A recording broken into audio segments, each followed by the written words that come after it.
It was a Friday night ritual.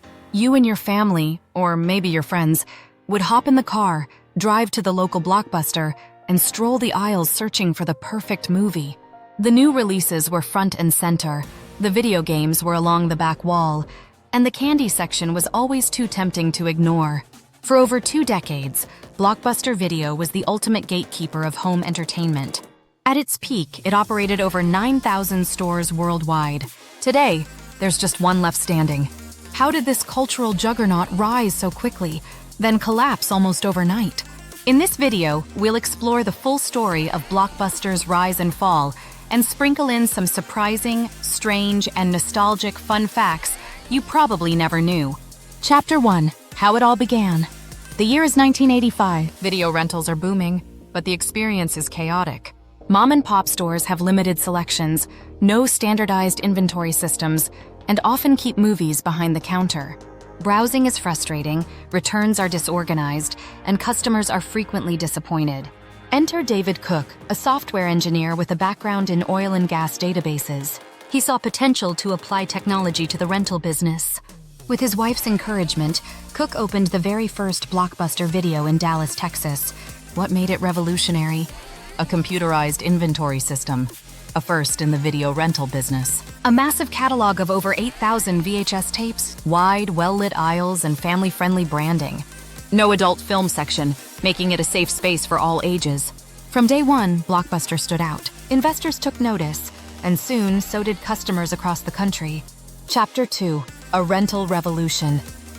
By 1987, Blockbuster had grown to 19 stores. That's when businessman Wayne Huizenga stepped in. Known for building Waste Management Inc. into a billion-dollar empire, Huizenga recognized Blockbuster's potential.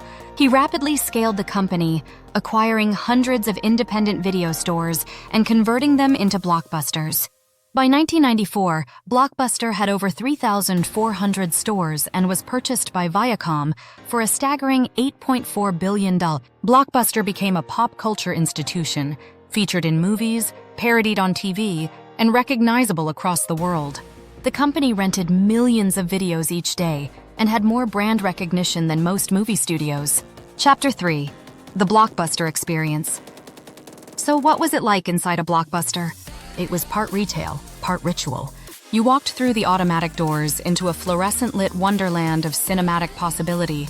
New releases were always along the walls, faced outward.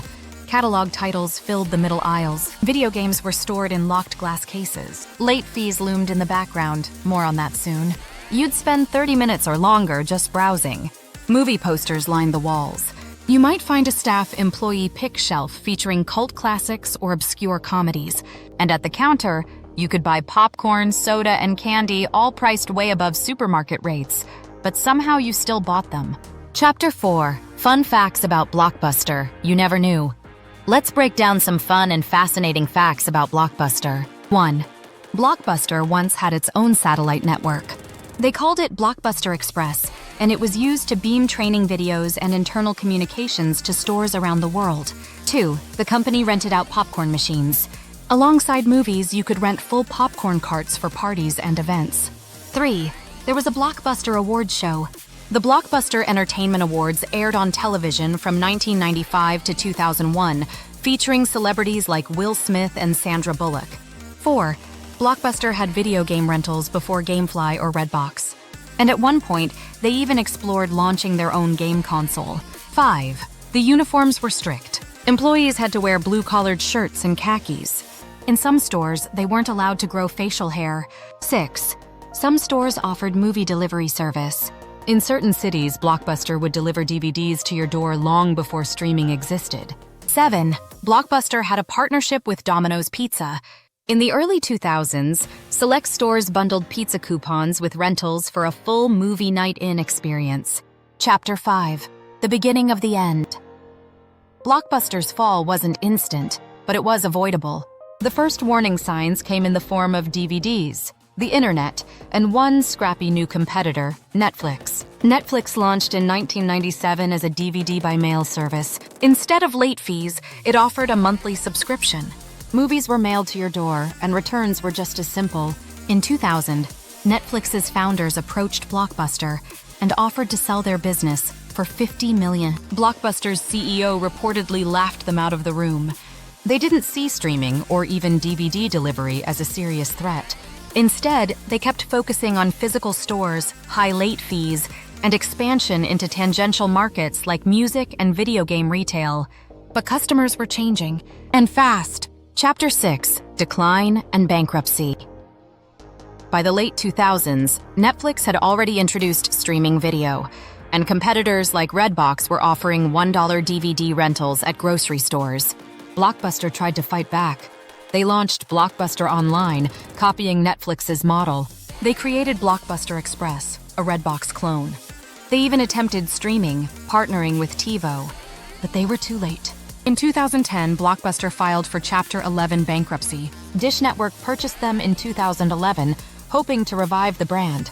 But the magic was gone. One by one, stores closed across America. Chapter 7.